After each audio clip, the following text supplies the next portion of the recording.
So my name is Jessica Paek. I'm 26 and I was born in LA. I work for a game discovery platform and I do developer relations and business development. It's super random because in college I actually studied historical linguistics and post-colonial theory. And I fully thought that I was going to go the researcher route. I was like, okay, I'm going to go to grad school. I'm going to get my PhD. I'm going to study African languages. I was a contributor on this program called the CELI, which was kind of like my first taste of software development, but it's supposed to be the world's largest database of African language research. And so I actually contributed to that. My mentor in college was the person who created that software. After my thesis was over, I was kind of like, oh, I don't want to fight anymore because academia is a really, really tough world, and I'm pretty heavily tattooed. So there's definitely that aspect of it too, where people look at you a certain way and whatever. And I didn't want to fight people my whole life. I know that for a lot of people, it's like, if you have something you believe in and it's like a noble cause or it helps shed light on, societal issues or helps marginalize people, you should go for it and dedicate your life to the fight. But, I didn't really want to do that. And I did feel a little bad about it in some ways because there definitely needs to be more attention paid to the way that we tell history, and I think that there is a lot of importance there, but I didn't want that to be my life. But then I had to figure out what I wanted to do. So I really wanted to be a writer when I was 8, and I was like, okay, I think I'm gonna just try that. I'm looking at jobs, right? I haven't graduated yet, but I always would look online and just see what jobs are available in fields I was interested in, just to know, what was going on. I started to see people posting about esports. Every so often I would check back and I would see more and more jobs. I'm like, okay, this is growing, right? Esports, competitive gaming, jobs from Blizzard and stuff like that. And they're looking for writers. So I was interning at an online news site and I went to my editor-in-chief and I was like, hey, I want to start covering esports. And we had one guy who was doing esports, but he wasn't very consistent. And so they said yes. And so I wrote a few articles, and I took those articles that I wrote for free at this internship and I went to this other company and I was like, hey, I want to start being a writer for esports. Will you hire me?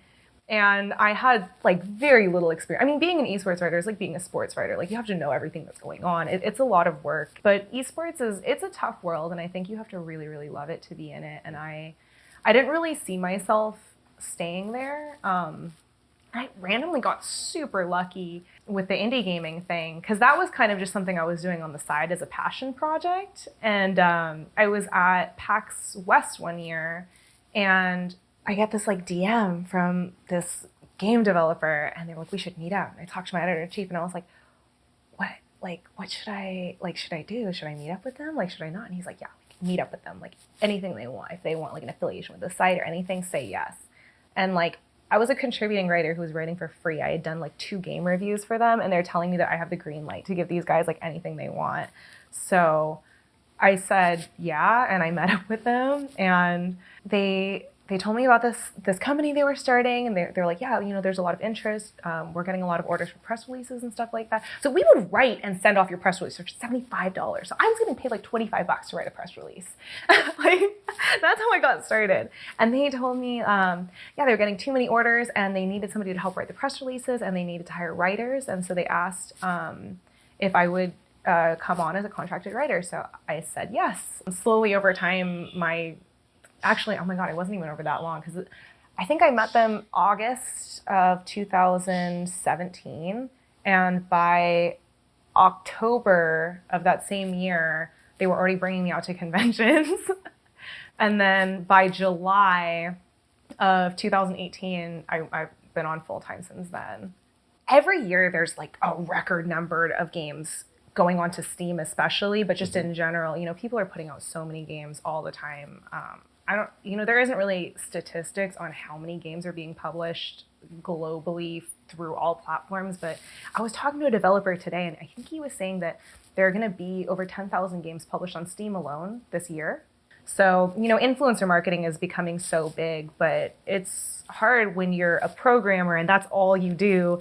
You're not a marketing person. So, like, how do you go out? Like, yeah, you could spend hours going on YouTube and like looking at different people and then finding their contact information and then reaching out to them, sending them keys for your game and hoping that they respond to your email and play your game.